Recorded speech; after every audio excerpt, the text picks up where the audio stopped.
കനത്ത മഴയാണ് എങ്ങും. പേരൂർക്കടയിൽ നിരവധി മരങ്ങൾ കടപുഴകി വീണു എന്നുള്ള വാർത്ത വരുന്നുണ്ട്. പേരൂർക്കട മണ്ണാമൂല ഭാഗത്താണ് ഇപ്പോൾ റഹീസ് റഷീദ് ഉള്ളത്. Rahees Rasheed, welcome back. കവടിയാറിൽ നിന്ന് മണ്ണാമൂലയിലേക്ക് എത്തുമ്പോൾ അവിടെയൊക്കെ വഴിയിൽ മരം വീണ് കിടക്കുകയാണോ റഹീസ്?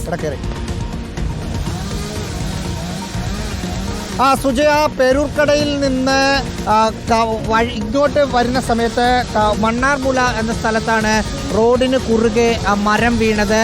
ആ മരം ഇപ്പോൾ വീണ മരം ഫയർഫോഴ്സ് ഉദ്യോഗസ്ഥർ മാറ്റുകയാണ്, മുറിച്ചു മാറ്റിക്കൊണ്ടിരിക്കുന്നതാണ് നമ്മൾ കാണുന്നത്. ഇവിടെ തൊട്ടടുത്തുള്ള ഒരു ഇലക്ട്രിക് പോസ്റ്റിലേക്കായിരുന്നു മരം വീണത്. റോഡിലേക്ക് വീണു, ആദ്യം ഇലക്ട്രിക് പോസ്റ്റിലേക്ക് വീണു. അതിൻ്റെ ലൈൻ പൊട്ടി ചാഞ്ഞു വന്നു. അത് പിന്നീട് റോഡിലേക്ക് വീഴുകയായിരുന്നു. ഇപ്പോൾ അല്പസമയം മുമ്പ് KCB ഉദ്യോഗസ്ഥരെത്തി ലൈൻ ഓഫ് ചെയ്തു. ലൈൻ ഓഫ് ചെയ്തതിന് ശേഷം ഫയർഫോഴ്സ് ഇപ്പോൾ അത് മുറിച്ചു മാറ്റുകയാണ്. ഇന്നലെ വൈകുന്നേരവും മിനിഞ്ഞാന്നും ഉണ്ടായിരുന്ന ശക്തമായ കാറ്റത്ത് ഈ പ്രദേശത്ത് നിരവധി മരങ്ങൾ ഒടിഞ്ഞ് റോഡിലേക്കും വീടിന് സമീപത്തേക്കും മതിലുകളിലേക്കുമൊക്കെ വീണിട്ടുണ്ട് എന്ന് മനസ്സിലാക്കുന്നു. ആ മരങ്ങൾ മുറിച്ചു മാറ്റുന്ന ഒരു പ്രവർത്തനങ്ങളാണ് നടക്കുന്നത്. ഇത് ഈ കരകുളം ഭാഗത്ത്, ഇതിന് തൊട്ടപ്പുറത്ത് വരുന്ന കരകുളം ഭാഗത്തും നിരവധി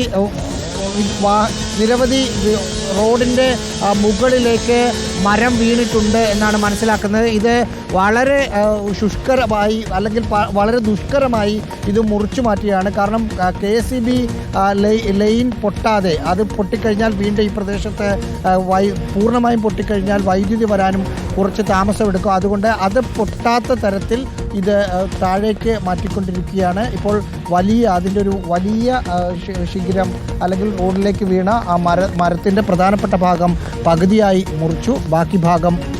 ബാക്കി ഭാഗം മുറിച്ചുകൊണ്ട് ഇരിക്കുകയാണ്.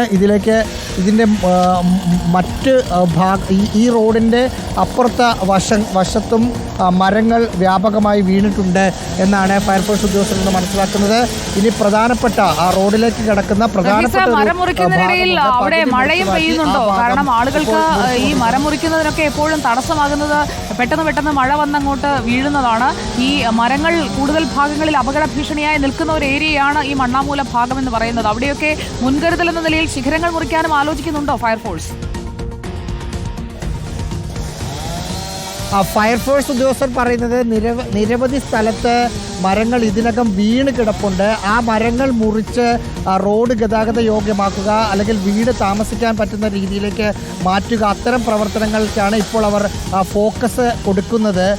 അതുകൊണ്ട് ഇപ്പോൾ ശിഖരങ്ങൾ മുറിക്കാനുള്ള ഒരു പ്രവർത്തനങ്ങളിലേക്ക് ഈ ഘട്ടത്തിൽ കടക്കാൻ കഴിയില്ല എന്ന് അവർ പറയുന്നു. ഒരു ഭാഗത്ത്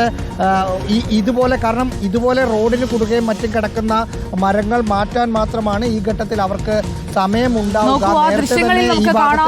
വൈദ്യുത ലൈൻ കടന്നു പോകുന്നതിന് തൊട്ട് മുകളിലൂടെയൊക്കെ നിരവധി മരങ്ങൾ, മരച്ചില്ലകൾ അതിങ്ങനെ താഴേക്ക് പടർന്നിറങ്ങുന്ന സാഹചര്യമാണ്. നിരവധി മരങ്ങൾ കടപുഴകി വീണ് കിടക്കുന്ന കാഴ്ചകൾ. ഇതൊക്കെ തിരുവനന്തപുരം പേരൂർക്കടയിൽ നിന്നാണ് വിവരങ്ങൾ നൽകിയത് റഹീസ് റഷീദാണ്. മഴക്കെടുതി രൂക്ഷമാണ്. അതോടൊപ്പം തന്നെ കാറ്റത്ത് മരങ്ങൾ ഇങ്ങനെ കടപുഴകി വീഴുന്നതും പലയിടങ്ങളിലും അപകടം ഉണ്ടാക്കുകയാണ്. അപ്പോൾ യാത്ര ചെയ്യുന്നവർ സുരക്ഷിതമായി യാത്ര ചെയ്യുക. വാഹനം ഓടിച്ച് വരുമ്പോഴൊക്കെ വെള്ളക്കെട്ടൊക്കെയുള്ള ഭാഗങ്ങൾ ഉണ്ടാകും, വഴിയിലൊക്കെ കുഴിയുണ്ടാകും. അതൊക്കെ സൂക്ഷിച്ചു വേണം. സുരക്ഷിതമായ യാത്രയാകട്ടെ. ഇന്ന് ശനിയാഴ്ച ആയതുകൊണ്ട് കുറേ പേർക്കൊക്കെ അവധിയായിരിക്കും. അപ്പോൾ അവധിയുള്ളവർ മഴയത്ത് ഒരു യാത്രയാകാം എന്നൊക്കെ കരുതി ഇറങ്ങുന്നുണ്ടെങ്കിൽ സുരക്ഷിതമായി തന്നെ പോവുക.